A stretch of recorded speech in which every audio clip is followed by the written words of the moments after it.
in this lecture, we will continue our discussion on the dissipation and dispersion error that we have been discussing in the last lecture.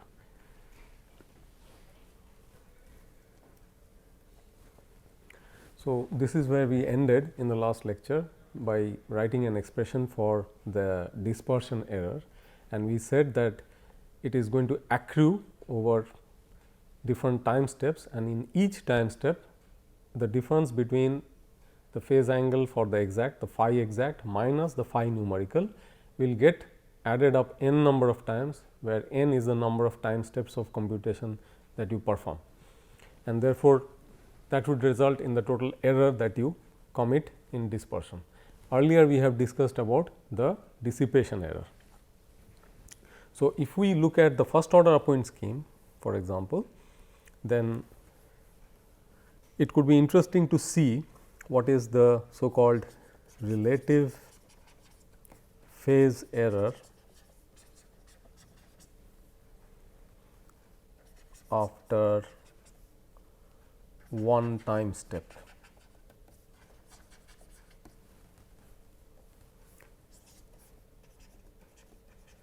So, here what we are doing is we are taking a ratio between the phase expression which comes from the numerical scheme. Here in this case it is first order upwind, and the exact expression we had earlier derived. So, that will be in the denominator. So, let us write down the expression for phi for the first order upwind scheme.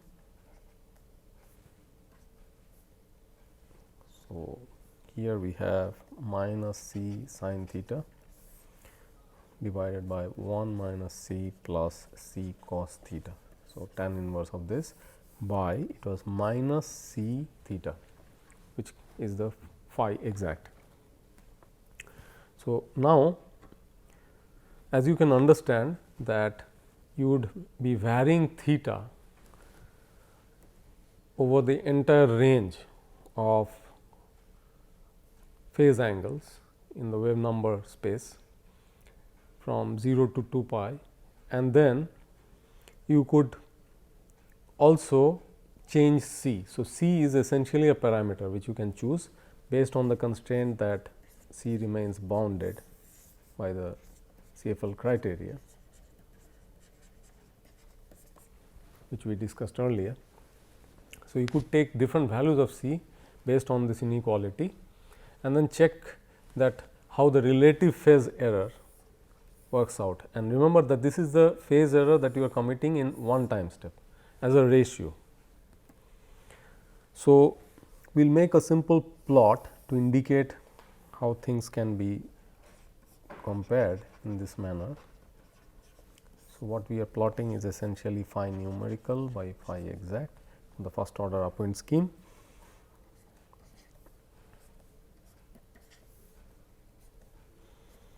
So, what we will do is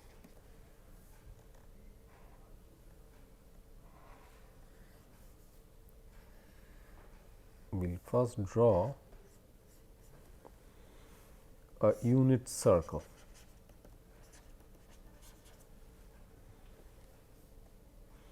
And this is what comes when you use c is equal to 1.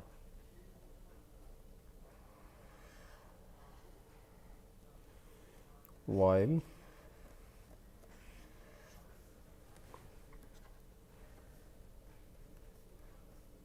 this needs a bit of redrawing.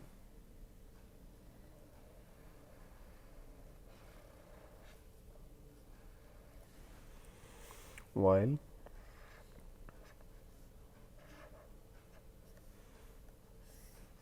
if you are choosing a lower value of c, say c equal to 0.25, then the plot looks like this curve, and if you choose something like 0.75, then the plot looks like this.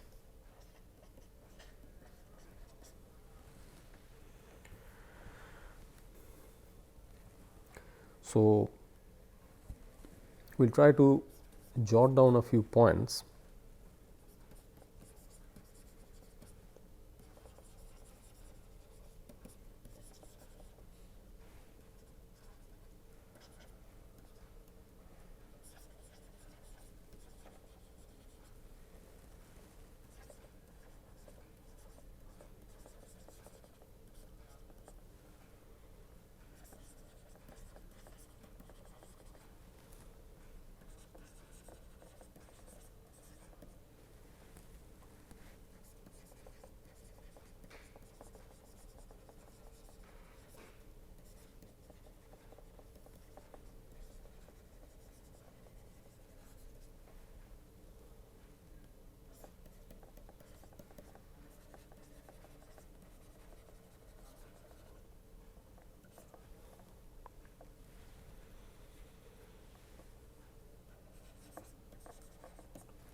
So, we have jotted down something to begin with. So, what we are saying is that if the relative phase error, which is nothing but that ratio of phi's, it exceeds the value of 1 for a given value of theta, then the corresponding Fourier component or the wave number of the numerical solution has a wave speed greater than the exact solution, and this is what is called as leading phase error. Now, what does it mean? Let us go back to the definition of theta. So, in the wave number space, we had defined theta as the wave number times the grid spacing, the spatial grid spacing, k times delta x. So, for a given theta and also grid spacing, you have a given wave number. That means, as you vary theta, which we are showing in this diagram, you are essentially addressing different wave numbers. So, as the wave numbers change, we are finding that the phi numerical by phi exact is taking up different values, and the paths are different if the CFL number is also different. That means, for a chosen CFL number, it means that over the range of thetas, as you follow that loci, there is no guarantee whether you will be following the unit circle, where phi numerical and phi exact are in match with each other. So, either it may exceed or it may be reduced on a comparative scale.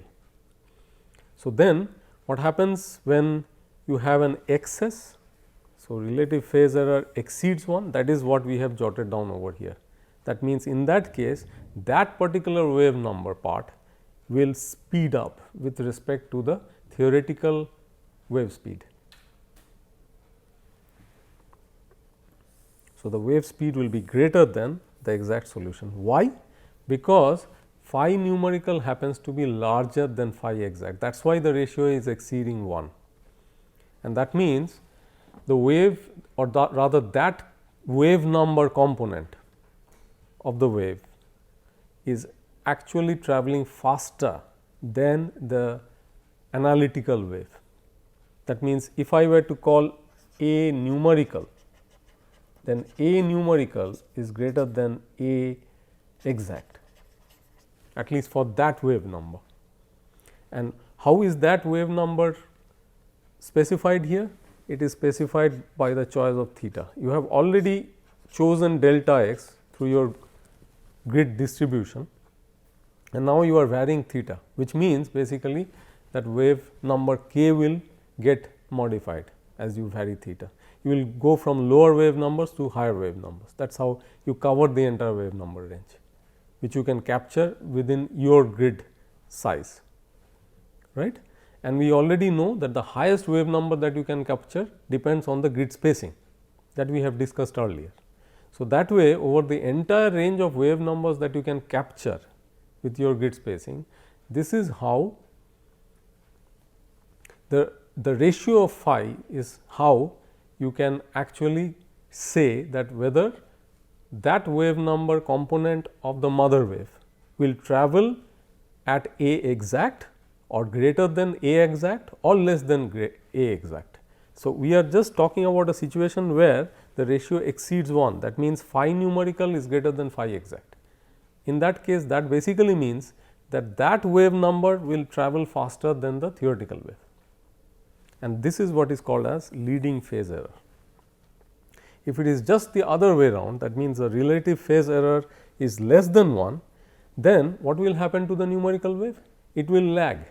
It may not be this, that the entire wave will lag, it is a certain wave number component of the mother wave which will lag.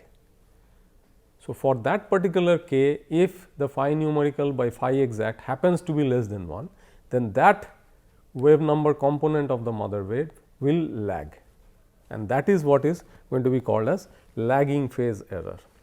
So, if relative phase error is less than 1, we have wave speed of numerical wave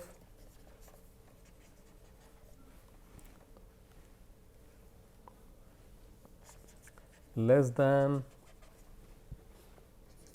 exact wave, and that gives rise to what is called as lagging phase error. So, if we were to highlight on just one wave number, how would the situation look like? So, if this was location of the exact wave at a certain point of time, if you had a leading error, then this is how it would look like. So, the numerical one would have speeded up. If you had a lagging error, then how would it look like? Let us try to put it on the same plot. So, in the case of a lagging error, it would be moving slower than the exact. So, this is a lagging case, while the other one is a leading case. And how do you quantify the error?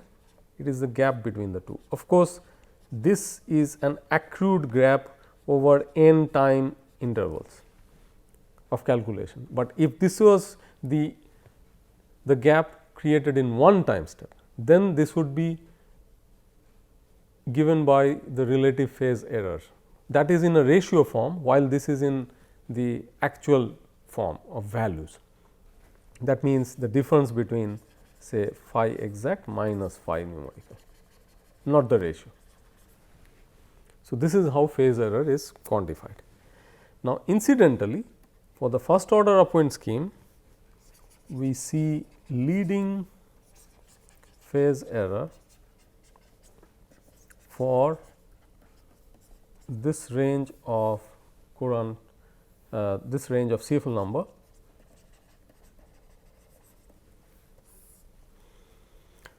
and the lagging phase error for a lower range. That is why, in the previous plot,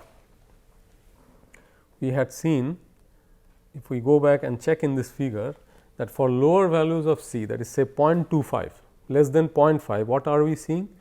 The ratio happens to be less than 1 everywhere. Wherever you are on that locus, you are at a ratio less than 1, because the limiting ratio is the unit circle. If you are on the unit circle, there is no difference in phases. The numerical wave is exactly in phase with the exact one. If you are having a C lying between say 0.5 and 1, slightly less than 1, like C is equal to 0.75, then you have a leading error. That means, the numerical wave is going faster for a wide range of wave numbers. Only for very small wave numbers is it close to the exact wave, but the more we go to the higher wave numbers, it is having an increasing gap between the exact wave and the numerical wave. That is because this curve is going further away from the unit circle. That is the indication, and that is happening at higher values of theta. That means, higher wave numbers. So, usually complications are more as you go to the higher wave number range anyway.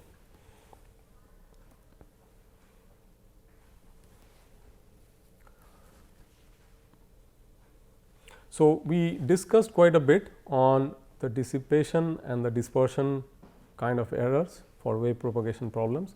Now, we are going to discuss another aspect of the linear wave equation, which is often called as modified partial differential equation approach or equivalent partial differential equation approach. So, a little bit of recapitulation of what we have already discussed about. So, we have discussed about the upwind technique for doing finite differencing of the linear wave equation, and we understood that upwind technique is essentially a first order accurate technique with accounting the windward or upstream direction of the propagation of the waveform, and we found that when A is greater than 0, it is equivalent to using the FTBS scheme, the forward time backward space scheme. When A is less than 0, it is forward time forward space scheme, and we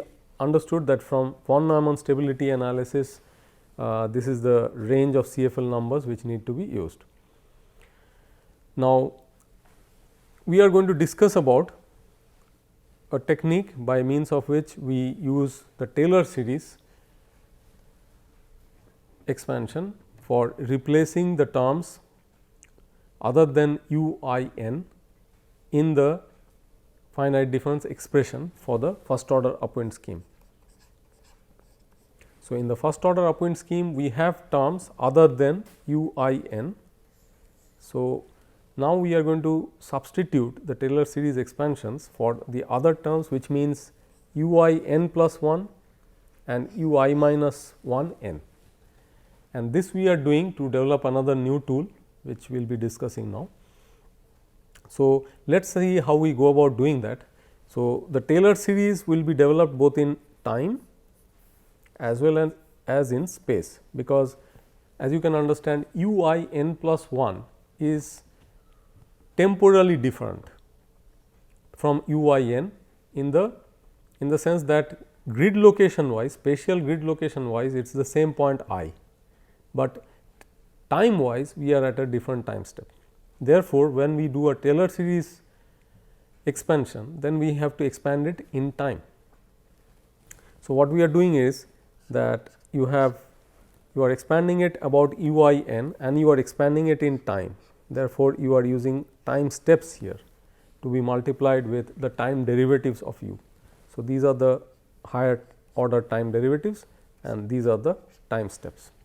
So, that is how we are having the Taylor series representation for u I n plus 1, and of course, the representation for u I minus 1 n is a very routine thing, that is a Taylor series in space, which we have dealt with adequately earlier also. Only thing is that because it is I minus 1, so it is in the negative direction and therefore, there would be flipping of signs of the different terms in the Taylor series. So, what we have got is a form of the original finite difference equation with the Taylor series expansions incorporated in it. Now, if we arrange the terms, we will find that it can be represented this way. So, the original linear wave equation is this, and by means of the first order upwind scheme, we have essentially approximated it.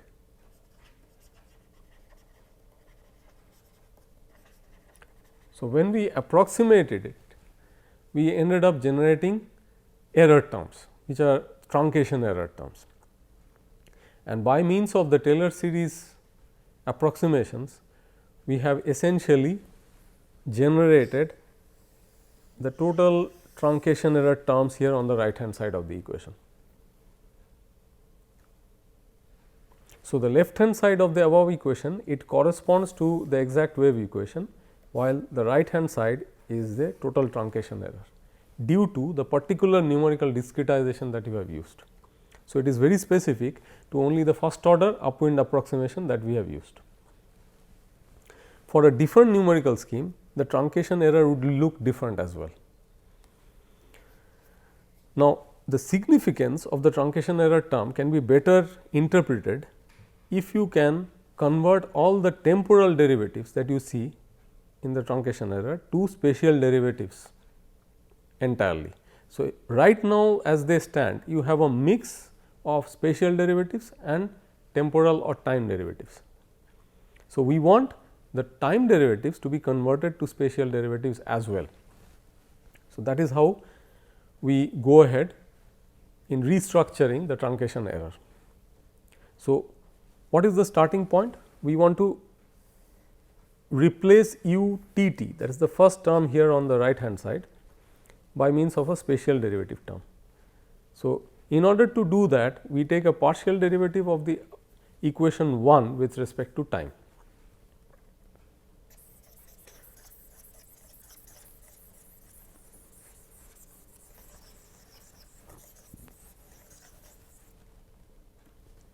So, when we do that, that means when we take a partial derivative of equation 1 with respect to time, we come up with equation 2. So, you can see that it is nothing but equation 1 with a partial derivative in time added to each one of the terms. And then we do another operation, we take a partial derivative of equation 1 with respect to x and multiply the resulting equation by minus a. So, what do we do in this step? We take a partial derivative with respect to x, that means the first term now has u t x, because you are taking a partial derivative with respect to x. So, originally it had u t, now it has u t x. Originally the second term had u x and now it has u x x, and so on. Additionally, each one of the terms has been multiplied by a minus a. So, the first term now has a minus a, the second term has a minus a square, and so on. So, we have ended up generating two equations here, the equations 2 and 3, which we will further use to replace the u t t in equation 1. So, let us see how we go about doing it further. So, when we add the equations 2 and 3, we get an expression for u t t. Now, what does this expression contain? It contains a leading term a square u x x, and then all the remaining terms that it has can be expressed like this. So, you have a delta t multiplied to a bracketed term which contains higher order derivatives either in time or in time and space mixed, and you have still higher order terms which can be represented like this, order of delta t. Similarly, you would have terms which can be represented like this, that they have a common factor delta x, and then you have terms sitting inside the bracket which are derivatives of space or space and time combined, and then the remaining terms can be expressed in terms of order delta x. So, this can very well be done. So, you can do it at your own convenience and check for yourself. So, this is how we would end up replacing the u t t term. So, you remember that this we had to do because this u t t was lying as the first term in the truncation error. So, we have to get that replaced by this expression now. Now, if you were to go through this exercise, you could similarly do this exercise or extend this exercise to generate expressions for higher order derivatives which figure in the truncation error. And this truncation error is what we saw in equation 1. So, likewise we can generate expressions for u triple t, u double t x, u double x t, and so on. Now, interestingly you can see that u triple t is a function of u x x and has a coefficient minus a cube. U t t x is expressed as x x x and a coefficient of minus a square. So, the coefficient seems to be reducing here, and each time it is getting multiplied with the third order derivative in space. That means, we are able to convert all the time derivatives to space derivatives or the mix of time and space derivatives to purely space derivatives. That means, the ultimate objective is converting all mixed derivatives of space and time to derivatives in space alone, or converting derivatives alone in time to alone in space. So, that way we should be in a position to express the truncation error part entirely as a function of higher order space derivatives alone. So, combining these results, what we will be able to finally achieve is something like this, that you now have the exact equation on the left hand side of this equation 6 which has emerged, and now the right hand side, which is the truncation error, contains all spatial derivatives like what we intended to do. And instead of writing still higher order derivatives, we have bunched them up in terms of higher order terms, which would have delta x cube, delta t cube, or mix of delta x square, delta t, or delta x, delta t square, which are essentially third order terms. Now, you have now a first order in delta x or a second order in delta x as the leading error or the next to leading error terms. And incidentally, the leading error term now has second derivative of u and a coefficient associated with it. So, the coefficient happens to be a times delta x by 2 into 1 minus c, that is the coefficient associated with the second order derivative. Now, the form of the equation that we have achieved in the process is what is called as the modified partial differential equation. Now, what is the spirit behind this entire exercise? I mean, what are we trying to really achieve for ourselves? So, we look at the bullet points below and they would give us the clue. So, the modified partial differential equation, it can be thought of as the partial differential equation that we are actually solving. So, we intended to solve which equation? We intended to solve this equation, the linear wave equation, but we have used an approximation, a finite difference scheme to approximate it. That is the first order upwind scheme incidentally, that is the one we are analyzing now. So, is the first order upwind approximation really solving the original exact equation? The answer is no, because errors are involved, because you are approximating and the errors are essentially modifying the nature of the partial differential equation you are solving. So, which equation do you end up solving at the end? That is what is the modified partial differential equation. It is the original equation along with the truncation error that the numerical discretization involves. That is what is called as the modified partial differential equation, and that is what we have in equation 6 for the first order upwind discretization of the linear wave equation. So, coming back to the bullet point, the modified partial differential equation can be thought of as the partial differential equation that we are actually solving. And in the present case, it is not the linear wave equation, but a much more complicated equation. In fact, on the right hand side we have innumerable terms, it is an infinite series. So, there is no end to this equation. So, as a numerical exercise we cannot really go ahead with that. We can at best say that we will look at the leading error term out of the truncation error and try to see what influence that has on the solution, because the later terms would become smaller and smaller and smaller hopefully, because they involve higher powers of delta x. Of course, one can raise the critical question that are the higher derivatives small as well? Usually for not too rapidly varying functions and not functions which have sharp jumps, that is true.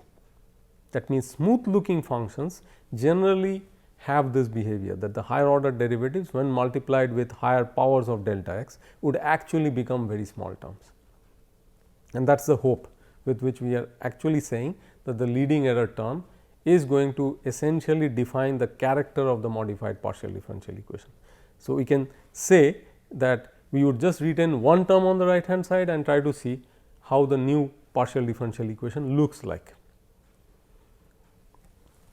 However, we need to understand one thing, that if you are going for a modified partial differential equation involving more higher order derivatives, that means ideally you may need to change your boundary and initial conditions, because you are changing the order of the equation. But in principle we do not do that. We impose suitable boundary and initial conditions keeping in mind the original partial differential equation. That is the spirit, and we often would run out of even possibilities of setting sufficient boundary conditions if we were to consider the higher order derivatives of the modified partial differential equation. So, keeping that in mind, we go about deciding the boundary and initial conditions as per the original governing equation. So, we will discuss more about modified partial differential equations in the next lecture. Thank you.